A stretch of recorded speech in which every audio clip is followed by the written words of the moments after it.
everyone. I'm Savita Sharma. I've done MSc Honors and MPhil. और मेरा 25 years, more than 25 years का experience है NEET के students को बायोलॉजी पढ़ाने का. बहुत सारे इंस्टीट्यूट्स में पढ़ाया है, अपना इंस्टीट्यूट भी चलाया है.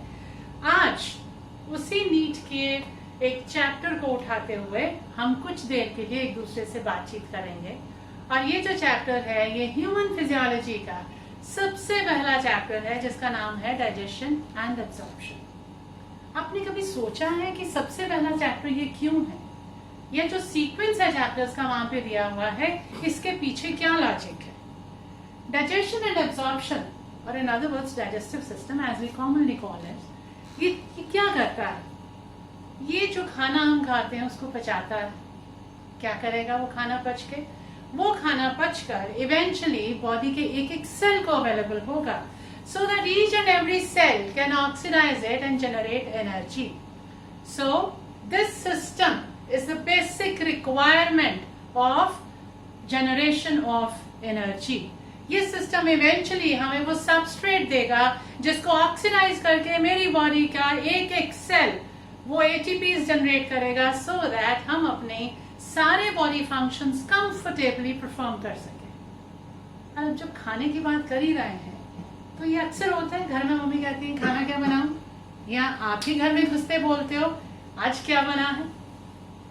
और जैसे ही आगे से कुछ आए कि आज पनीर बना है या आज चने बने हैं या कोई भी ऐसी चीज जो आपको बहुत पसंद है, तो एकदम मुंह में पानी आना शुरू हो जाता है.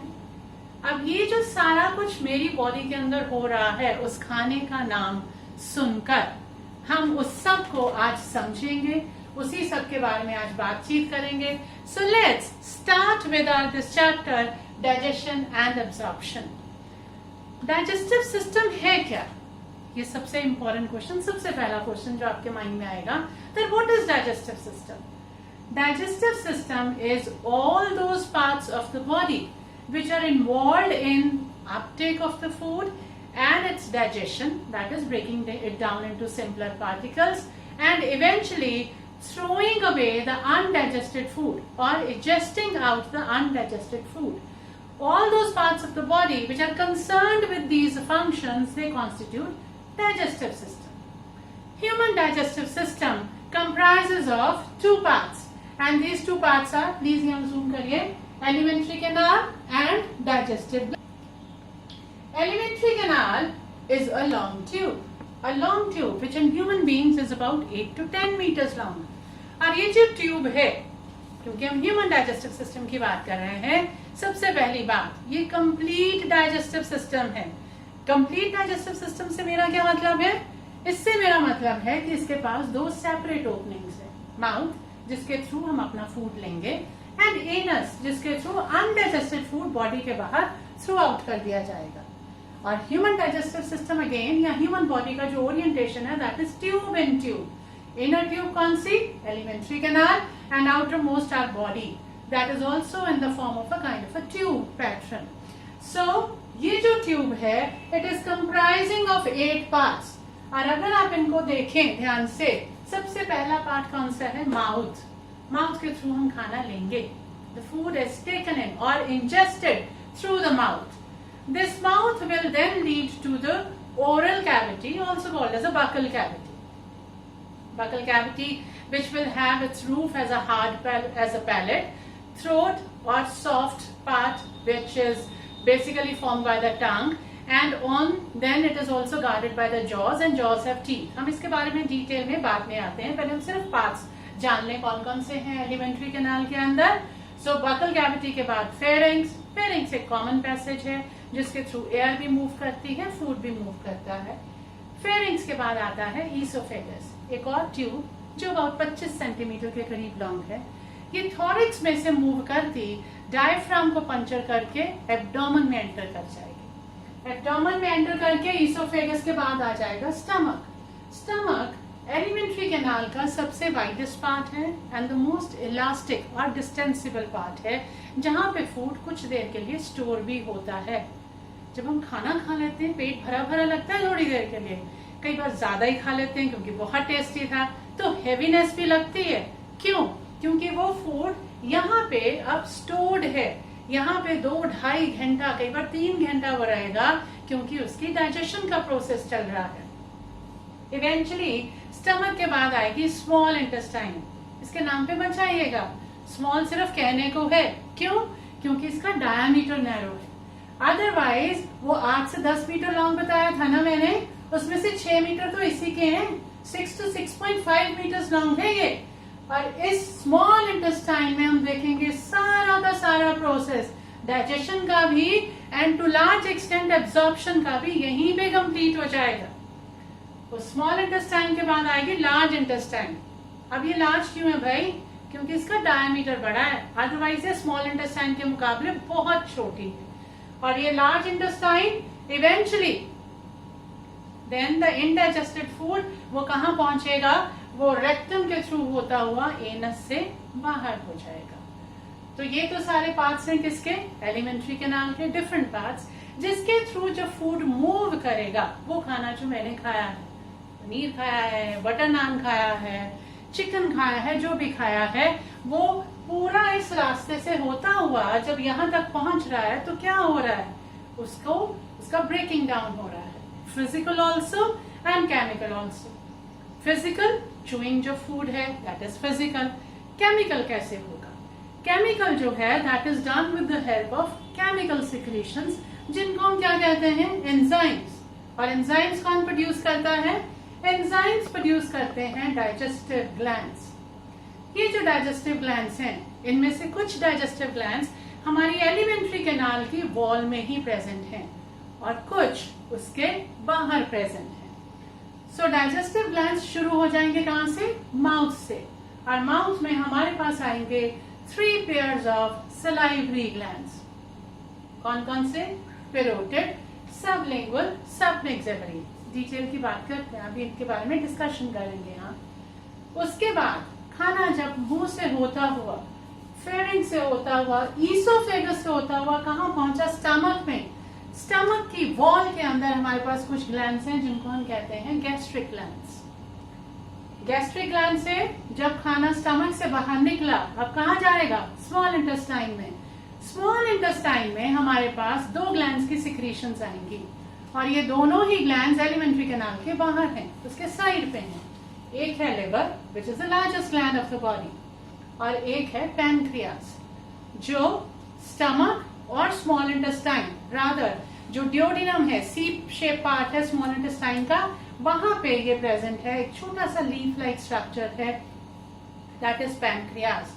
और ये दोनों ही एंडोक्राइन ग्लैंड भी है, एक्सोक्राइन ग्लैंड भी है, मींस डक्टलेस भी है, विद डक्ट्स भी है। एंजाइम्स भी प्रोड्यूस करेगा, हॉर्मोन्स भी प्रोड्यूस करेगा, बट यहाँ पे हम सिर्फ इसके एंजाइम्स की बात करेंगे। इन दोनों की सिक्रीशंस कहाँ जाएंगी? स्मॉल इंटेस्टाइन में, जहाँ पे खाने की डाइजेशन कंप्लीट होगी। उसके साथ साथ स्मॉल इंटेस्टाइन की वॉल के अंदर हमारे पास इंटेस्टाइनल ग्लैंड्स आएंगे जो अपनी सिक्रीशंस प्रोड्यूस करके complete chemical digestion, that is the complete breakdown of the food, उसको कॉज करेंगे। Not only this, small intestine में ही इसका जो लास्ट पार्ट है विच इज वेरी लॉन्ग, और उसको हम इलियम कहते हैं। हम स्टडी करेंगे कि इलियम में ही वो डाइजेस्टेड फूड, उसका एब्जॉर्प्शन भी कंप्लीट हो जाता है।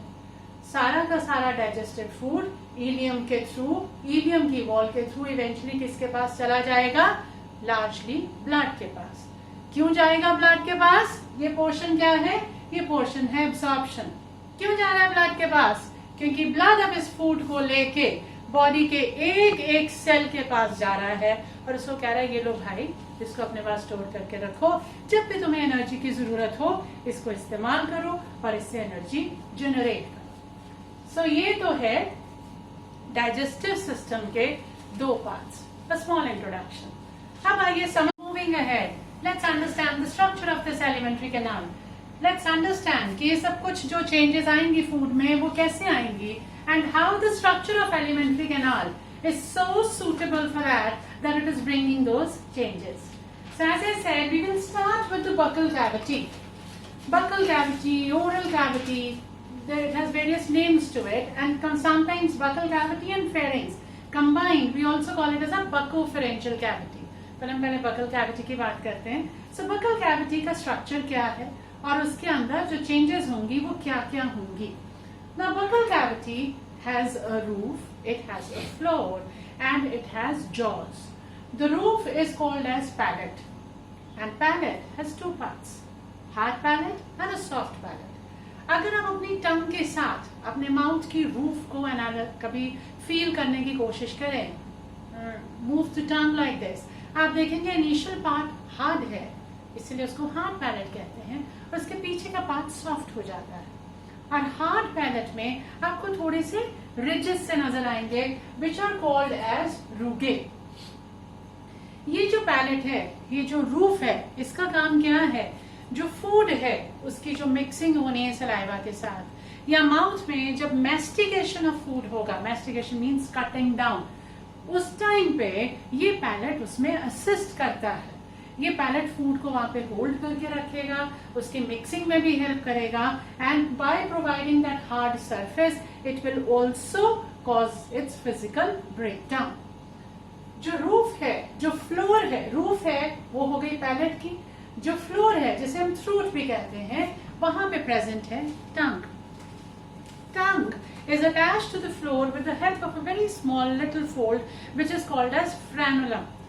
कई बार न्यूबॉर्न बेबीज के अंदर है जो फ्रेनुलम होता है थोड़ा एक्सटेंडेड हो जाता है, जिसकी वजह से जो टंग है उसकी मूवमेंट रिस्ट्रिक्ट हो जाती है, and those kids are said to be tongue tied. और फिर वो सर्जरी करके उसको हटाना पड़ता है, बिकॉज टंग के बहुत सारे रोल्स हैं, जिनमें से एक रोल है स्पीच का. हम जब बोलते हैं तो टंग उसके अंदर बहुत इंपॉर्टेंट रोल प्ले करता है. कभी आप व्हाइल स्पीकिंग इंग्लिश हमें इतना समझ में नहीं आता, but when you speak Hindi and specially Hindi के जब आप वर्णावली जब आप बोलते हैं, तो जैसे बोले क ख ग, आप देखेंगे कि एक पूरा सेंटेंस बोलते टाइम टंग एक पर्टिकुलर जगह पे रहती है. क ख ग मैं बोल रही हूँ तो टंग मेरी नीचे है, वही मैं त थ द बोलूंगी तो टंग ऊपर चली जाएगी, ऊपर के टीथ के बैक को टच करेगी. सो जो मूवमेंट है और जो प्लेसमेंट है टंग की, that will force the air through my vocal cords in a certain way which helps in producing the sound. So that is one of the function of the tongue. But यहाँ पे जो functions हैं tongue के वो क्या हैं? Before that let's understand tongue is a muscular structure, it's a sensory and it's glandular structure. ये जो tongue है इसके ऊपर बहुत सारे taste buds हैं, और वो taste buds हमको वो taste देते हैं. 4 तरह के टेस्ट हैं which we can identify: sweet, sour, salt and bitter. And वो जो टेस्ट ही है जो हमारी जो भूख को बढ़ाता है, या कई बार अगर खाना ऐसा बना है जो हमें पसंद ही नहीं है, सडनली हमारी भूख मर भी जाती है, that is all related to the tongue. So all those taste buds are present in tongue. So first thing, tongue will help in giving us a taste. Tongue जो है उसके अलावा क्या करेगी? उसके अलावा माउथ के अंदर ही हम देखेंगे, मैंने पहले भी जैसे बताया, सलाइवरी ग्लैंड्स क्या प्रोड्यूस करेंगे? Saliva. Mixing of saliva with food, that is very necessary. Why? Because saliva में म्यूकस है, सलाइवा में सलाइवरी अमाइलेज है जिसने फूड की डाइजेशन, जिसका स्टार्च पोर्शन है फूड का, जो उसकी डाइजेशन स्टार्ट करनी है. So mixing of saliva with the food is also done with the tongue. Swallowing of food, food अंदर मूव करे, बकल कैविटी के थ्रू होता हुआ इवेंचुअली फेरिंग्स, इसोफेगस से मूव करता हुआ स्टमक तक जाए. So swallowing of food is also done by tongue. So tongue plays many role, and tongue is floor and roof is palate. In addition to this what we have, हमारे पास jaws है, upper jaw and lower jaw. In jaws के ऊपर teeth हैं, and ये जो teeth हैं they are going to cause the physical breaking down of the food. Food को chew करना, फूड को चबाना. जितना अच्छे से हम खाना चबा चबा के खाएंगे, उतना वो जो फूड है उसमें डाइजेस्टिव जूसेस अच्छे से मिक्स होंगे, उतनी उसकी डाइजेशन प्रॉपर होगी. So that's why chewing the food is very important, and that is done by the teeth. Now human teeth, they are said to be diaphyodont, die 2, because they are there in 2 sets. We have milk teeth, we have permanent teeth. Milk teeth, which are 20 in number, ये initial पहले 5-6 साल तक होते हैं, उसके बाद ये टूटना शुरू हो जाते हैं, and then come the permanent teeth. And these teeth they fixed in the gums, in the jaws के अंदर जो हमारे गम्स हैं उसमें फिक्स्ड हैं टीथ, सीमेंटेड हैं, सो दे कॉल्ड एज थीकोडोंट। और ये जो टीथ हैं ये अलग अलग तरह के हैं, heterodont, hetero means different. So, and we have 4 kind of teeth. We have incisors, we have canines, we have premolars and molars. जो शुरू के हैं they are canine, incisors, sorry, and जो शुरू के हैं हमारे वो canines हैं, canines के साथ थोड़े pointed जो हैं वो incisors हैं। canines और incisors का काम क्या होता है? इनका food को काटने का काम होता है, फूड को टेयर करने का काम होता है। सो जो फूड को हम इनिशियल स्टेजेस पे काटते हैं उसको छोटे पीसेस के अंदर, वो काम इंसिसर्स एंड कैनाइन्स करेंगे। प्रीमोलर्स एंड मोलर्स, इनका काम है ग्राइंडिंग का, उसको बहुत अच्छे से ग्राइंड करेंगे सो दैट इवेंचुअली उसका एक पेस्ट लाइक स्ट्रक्चर फॉर्म हो जाए सलाइवा के साथ मिक्स हो करके। पर जो हमारे मिल्क टीथ होते हैं उनमें प्रीमोलर्स नहीं होते हैं, अडल्ट के पास सारे हैं। So generally हम जब dental formula लिखते हैं that is of half a jaw, we say in case of a infant, in case of a adolescent child, we have 2102. This is incisor, this is canine, this is premolar and molar. So there are no premolars in case of a young child. And in case of an adult, we have all of them. ये half jaw है, इसको 2 से multiply कर देंगे तो ये complete jaw हो जाएगा। सो एज अ रिजल्ट हमारे पास एक अडल्ट के पास हार्डली स्पीकिंग 32 टीथ होते हैं, जो कि सब में जरूरी नहीं है 32 हो, किसी के पास 30 है, 31 है, कहीं के पास 32 भी है। और कहते हैं जिनके पास पूरे 32 टीथ होते हैं उनकी बात कही हुई सच होती है। अब ये कितनी सच्चाई मैंने जानती हूँ, कुछ सुना है। And then we have a infant having only 20 teeth because उसके पास क्या है, milk teeth. And as I said, these teeth, they're going to do what? They're going to chew the food, cut the food. And let's understand the structure of the teeth. Typically, a teeth comprises of 3 parts: crown, neck, and root. ये जो visible part है ना, इसको crown कहते हैं। This crown, it is made up of enamel, which is the hardest substance known to the mankind. ये जो enamel है इसके नीचे हमारे पास एक और सब्सटेंस आता है जिसको हम कहते हैं dentine.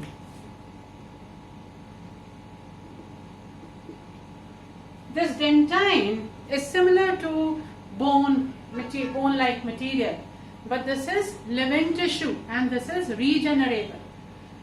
So that forms the crown. वो जो पोर्शन जो गम्स में आता है बहुत स्मॉल सा पोर्शन, उससे हम कहते हैं नेक, एंड इवेंचुअली नीचे जाता है रूट। डेंटाइन के अंदर हमारे पास पल्प कैविटी है जो थ्रू आउट डेंटाइन से होते होते इवेंचुअली रूट्स में भी जाती है।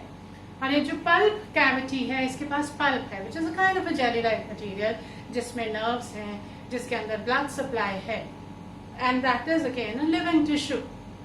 कई बार हम देखते हैं दांत में दर्द हो रहा है, वो जो दांत में दर्द हो रहा है इसका मतलब क्या है?